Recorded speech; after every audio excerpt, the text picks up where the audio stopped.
रूस ने यूक्रेन पर हमला किया तो भारत की क्यों बढ़ेगी टेंशन? एक ही झटके में क्यों भारत का शेयर बाजार हुआ धराशायी? दोस्तों, रूस और यूक्रेन के बीच तनाव बढ़ने के बीच दुनिया में हाहाकार मच गया है। इतना ही नहीं, फिलहाल दो महाशक्तियां अमेरिका और रूस के बीच भी हालात बेहद तनावपूर्ण हो गए हैं। एक तरफ अमेरिकी राष्ट्रपति जो बाइडेन का कहना है कि यदि रूस किसी भी तरह का अतिक्रमण यूक्रेन में करता है तो अमेरिका उसके सहयोगी नाटो हस्तक्षेप करेंगे। दूसरी तरफ रूसी सेनाओं का जमावड़ा लगातार यूक्रेन की सीमा पर बना हुआ है और सैनिक पीछे नहीं हटाए जा रहे हैं। अमेरिकी बॉम्बर यूरोप में गश्त लगा रहे हैं। वहीं रूस ने भी हाइपरसोनिक मिसाइलें तैनात कर दी है। अमेरिकी राष्ट्रपति जो बाइडेन ने ऐलान किया है कि रूस अगर यूक्रेन पर हमला करता है तो वो मॉस्को के खिलाफ बेहद कड़े प्रतिबंध लगाएंगे। तो इस बीच विशेषज्ञों ने कहा है कि अगर अमेरिका रूस के खिलाफ कड़े प्रतिबंध लगाता है और अगर ये युद्ध हुआ तो इससे भारत की मुश्किलें कई गुना बढ़ जाएंगी। इतना ही नहीं, चीन के खिलाफ सबसे बड़े हथियार यानी S-400 एयर डिफेंस सिस्टम की डील पर भी संकट आ सकता है। तो वहीं भारत के कई हथियारों पर भी काली घटा छा सकती है। इस युद्ध की पहली ही झलक ने भारत के बाजारों को धराशायी कर दिया है। तो वहीं पाकिस्तान के लिए ये बड़ा सुकून वाला साबित हो सकता है। यानी दोस्तों, मोदी के लिए ये बड़ा सिर दर्द है। तो आखिर आपके ऊपर इसका क्या असर हो सकता है? क्या चीन इसकी आड़ में बड़ा कांड कर सकता है? क्या पाकिस्तान इस मौके का फायदा उठा लेगा? सवाल कई हैं और इस वीडियो में इनके जवाब तलाशने की कोशिश करते हैं। क्या यूक्रेन संकट से मोदी की बढ़ जाएगी परेशानी? रूस ने युद्ध छेड़ा तो फिर भारत का क्या होगा?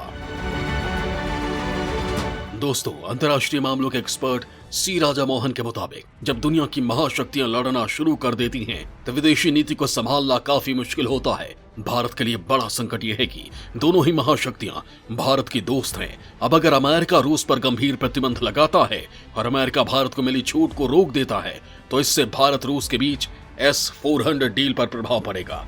इतना ही नहीं, भारत को तत्काल यूक्रेन से हजारों की तादाद में भारतीय लोगों को निकालना होगा, जो बड़ा सिरदर्द है। रूस यूक्रेन की जंग से तेल की कीमतें आसमान छूने लगेंगी और महंगाई अपने चरम पर पहुंच जाएगी। भारत के लिए सबसे बड़ी मुश्किल तब होगी जब रूस यूक्रेन में जनमत संग्रह की मांग करने लगता है। रूस ने क्रीमिया पर इस आधार पर कब्जा कर लिया था क्योंकि वहां पर मॉस्को के मुताबिक 90% लोगों ने रूस के साथ जुड़ने का समर्थन किया था। जनमत संग्रह आपको इस बात की अनुमति देता है कि जातीय और धार्मिक एकजुटता के नाम पर पीओके में जनमत संग्रह करवाकर यही दावा कर सकता है। इससे पहले जब क्रीमिया में जनमत संग्रह हुआ था, कश्मीर के अलगाववादी गुट हुर्रियत कॉन्फ्रेंस ने इसका स्वागत किया था। भारत इसके बारे में बात नहीं करना चाहता क्योंकि रूस हमारा दोस्त है। हालांकि अगर यूक्रेन में जनमत संग्रह होता है तो भारत इसका समर्थन जरूर कर सकता है। अगर ये जंग होती है तो भारत पर रूस और अमेरिका दोनों का ही दबाव आ जाएगा। दोस्तों, रूस जहां भारत का वर्षों पुराना दोस्त है, वहीं अमेरिका क्वाड के जरिए चीन के खिलाफ भारत से दोस्ती मजबूत कर रहा है। इतना ही नहीं, भारत के आर्थिक हित पश्चिमी देशों के साथ जुड़े हुए हैं। अब चूंकि भारत एक छोटा देश नहीं है और ये दुनिया की तीसरी बड़ी ताकत बनने की ओर अग्रसर है, लिहाजा मोदी सरकार को इस मसले पर सख्त कदम उठाने पड़ सकते हैं ताकि भारतीय हितों की रक्षा को सुनिश्चित किया जा सके। यूक्रेन संकट का भारत पर तगड़ा असर, सारी कोशिशें हुई फेल, युद्ध का बचने वाला है बिगुल। यूक्रेन संकट के बीच दुनिया की कई एयरलाइंस कंपनियों ने यूक्रेन के एयर स्पेस का इस्तेमाल करना बंद कर दिया है। इसके अलावा कई देशों ने अपने दूतावासों से गैर जरूरी स्टाफ को वापस बुलाना शुरू कर दिया है। वहीं दोस्तों, युद्ध के आगाज की खबरों के बीच दुनिया भर के शेयर बाजारों में भारी बिकवाली देखने को मिली है। भारत के शेयर बाजारों पर भी इसका असर दिख रहा है। BSE सेंसेक्स में 1600 अंक से अधिक गिरावट आई है। तो वहीं नेशनल स्टॉक एक्सचेंज का निफ्टी भी 480 अंक अधिक लुढ़क गया। सेंसेक्स में 2 दिन में 2448 अंक की गिरावट आई है। लेकिन इस गिरावट के बीच टाटा ग्रुप की कंपनी टाटा कंसल्टेंसी सर्विसेज के शेयरों में तेजी देखने को मिली है। माना जा रहा है कि यूक्रेन संकट के चलते ही बाजार में बिकवाली का दौर शुरू हुआ है। भारत ही नहीं बल्कि अमेरिका, जापान समेत कई देशों के शेयर बाजारों में इसका असर दिख रहा है। तो वहीं दोस्तों, अमेरिका समेत कई देशों ने अपने नागरिकों से यूक्रेन छोड़कर निकलने की अपील की है। हालांकि इसके बाद भी रूस की ओर से नरमी के संकेत नहीं दिख रहे हैं। उसकी मिलिट्री यूक्रेन की सीमा पर पहले की तरह ही डटी हुई है। अमेरिकी राष्ट्रपति जो बाइडेन के सुरक्षा सलाहकार जेक सुलिवन ने चेतावनी दी है कि रूस कभी भी हमला कर सकता है। हालांकि इसका रूस की ओर से कड़ा जवाब दिया गया है।